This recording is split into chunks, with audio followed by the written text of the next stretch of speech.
Mutton கறி வைக்க போகிறேன். மட்டன் நல்லா கழுவிட்டு மஞ்சப்பொடி, ஜீரகம், பெருஞ்சீரகம் 2, இஞ்சி பூண்டு இவ்வளவும் போட்டு நல்லா விரவிட்டு கொஞ்சம் தண்ணி ஊற்றி நல்லா வேக வச்சு எடுத்துடணும்.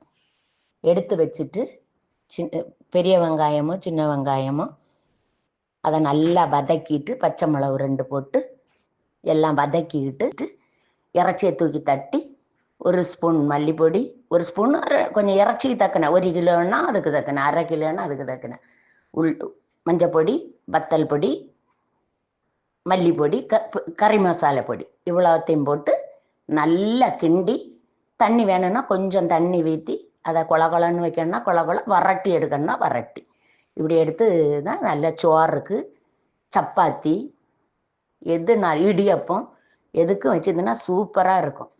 ஒரு தடவை இப்படி செஞ்சு தின்னு பாருங்கள்.